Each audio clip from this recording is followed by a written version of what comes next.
and there's a way of doing that. The key here is for us all to realize this very fact. This is a very tangible prison we're in. There's nothing invisible about it. As soon as you start to get a feel of the tyranny that we're involved in here, the contracts that we've been coerced into making, under false pretenses, you can get to feel the bars, and you can get a sense of what it's going to take to bend them and get out. And so we all need to agree and come together and deal with this situation that is now out of control. We are in the hands of corporations. We are in the hands of corporate entities because of these contracts we have made, in some cases without our knowledge. Now, what I would advise you do is stop contracting. Do not contract with the government. Do not contract with anyone that you feel might be taking too much information from you. And when you're talking to the police and you give them your name and your date of birth, that's a contract. That's you agreeing to a contract with the police. These mortgages that we're signing up for, you're talking about binding yourself to something for the rest of your life. So we need to leave the corporation. Give up your national insurance number. Give up your driver's license. Give up your marriage licenses. Yes, you're going to lose the benefits. You're going to lose your dole. You're going to lose your child benefit. But it's time we stood on our own 2 feet again. If you need a guardian, if you need the government to look after you and change your nappy for you, then fine, there's nothing wrong with that. No one's going to force you to change your lifestyle. But if you're complaining about the situation that we're in right now, this prison without bars that we're in right now, this is what's causing it. And if you think government's going to solve your problems, get after it. Go and vote 3 times in the next election if you think government can save you. Government's not your solution. Government's your problem. I would just as soon that I don't pay those 19 taxes and that the government butt out of my life, and if I want something, I'll provide it for myself. Now, you can complain about the People's Republic of London till hell freezes over. But the solution to your problem is not more government, it's less government. And the way you get government out of your life is to drop out of Social Security, drop out of the licenses. Now, I know somebody's going to write me a little email saying, that's all very well and good for you, Mr. Anti-Terrorist, but I need my driver's license because I've got to get from suburbia into London. How am I going to live without a marriage license? Since how my wife won't hear about it and she'll probably divorce me. I've got to have a business license because I've got to make some money. And I've got to have a national insurance number because that's how I borrow money from the bank. There's 55 reasons why not, why you can't do this. And I'm not suggesting that you change your lifestyle. I'm just here to tell you this is what's causing your problem, and if you want to fix it, then you've got to get after it. If you don't, fine, sit back, ride the back of the bus, and shut up. See, people are complaining about having to ride the back of the bus, but has it ever occurred to you just to get off the bus and go and buy your own? The bottom line here is that when America goes insolvent and it can't pay its debts, you are going to be sold to the Ethiopians, the Libyans, and the Egyptians for your debt. Now, that's why I suggest that you get the hell out of Dodge while you still can. Now, I feel a little bit like we're on the Titanic. Fortunately, for all of us, there's little time to get off this ship. And it's time to get off this ship when it stops in Ireland. Most people aren't going to get off at Ireland. They're going to carry on to New York thinking they're on a luxury cruise, on the luxury liner Titanic. So I'm telling you now in advance, that's what's going to happen. You need to take action. You need to get off the ship. The next stop is the bottom of the ocean, the bottom of the Atlantic. And I'm telling you, that's where we're headed. We're headed to the bottom of the Atlantic on the Titanic, and there's not going to be a vast majority of people getting off this thing. You see, the bright spot in all of this, if we ever wake up, and most of us won't, there is a solution to this, but it's going to be based on individual initiative. If we ever wake up and say to ourselves, well, I would like to trade in all of my privileges and franchises just for plain, pure freedom of choice. We can do that. We can still do that in the United States and England. I suspect you can do the same thing in Australia, New Zealand, France. They're all Anglo-Saxon countries.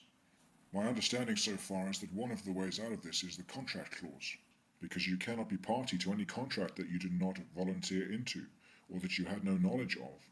So, for instance, the contract that is your national insurance number, I'm pretty sure that none of you at the age of 18 knew you were signing a contract, an adhesion contract that would bind you to their regulations for the rest of your life. Did you know that? I'm pretty sure you didn't.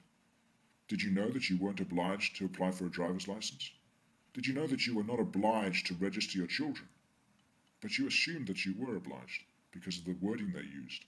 You can't just turn up at the DVLA and throw your license at them and say, I'm not using this anymore, I'm going to drive without it, because you'll be in a lot of trouble. You can't just turn up at the Social Security office and say, I don't want to do this anymore, please free me from my obligation.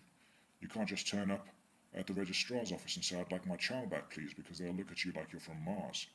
There's a very particular process you have to go through to extricate yourself from maritime admiralty jurisdiction. Now, this is a massive, very intricate subject, and I couldn't possibly cover it all, even in 3 blocks of 10 minutes. But I was hoping to paint you a broad picture and get you intrigued enough to look at the other links that I will provide for you at the end here. I will provide you with some videos that will explain the situation and make it more accessible to you. Firstly, go to a site called sendnomoney.com.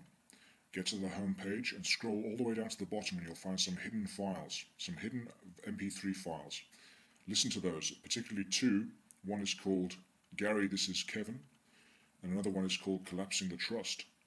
You need to listen to those very carefully and you'll find a lot of information in there that will help you extricate yourself from admiralty jurisdiction. Now, it's going to take a lot of courage and it's going to take a lot of resourcefulness and responsibility on your part, because essentially what you're doing is you're stripping away all of your benefits. So if you are on the dole, you can't do this. If you are on the dole and you have the resources to be able to look after yourself, then you can. But essentially, if you are under the government's wing and you're quite comfortable, no one's going to force you to leave. But if you want to get government out of your hair, this is the way to do it. So listen to those 2 files. Then you want to go to a site called thinkfree.ca, where Robert Arthur Menard has created a graphic novel that will explain this whole situation to you in very, very graphic details and will make it very accessible to you.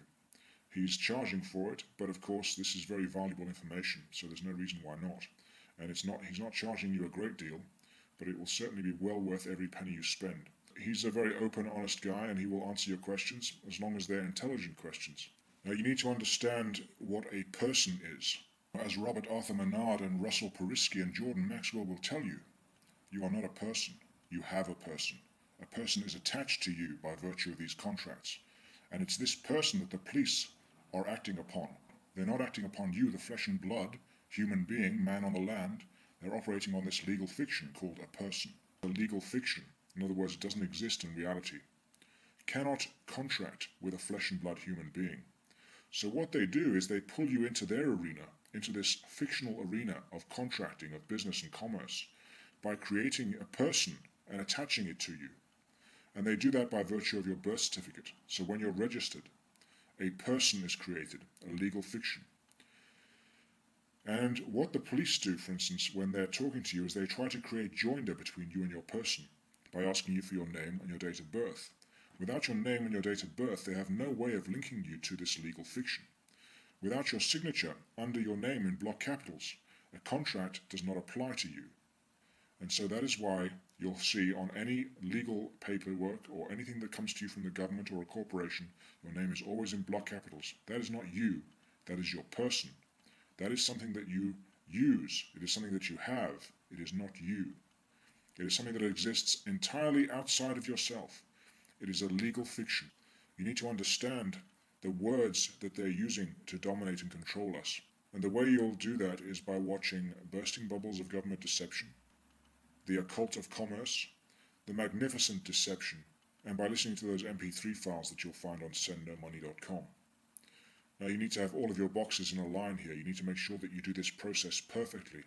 It is not difficult when you have the right information, but there's no reason why you and I and everyone else can't do it. I'm in Britain, so I'm still researching the matter as it applies to this country, but I'm fully aware that in the States and in Canada, New Zealand, Australia, it's perfectly possible. Now, if any of you big-brained fellas out there know anything about how to do the process here in the UK, do get in touch with me and let me know. I think it's absolutely essential that we get this information out there and free as many responsible people as we can before this ship goes down, this ship under Admiralty Maritime Jurisdiction. Please take the time to rate and comment on this video. Thanks for listening.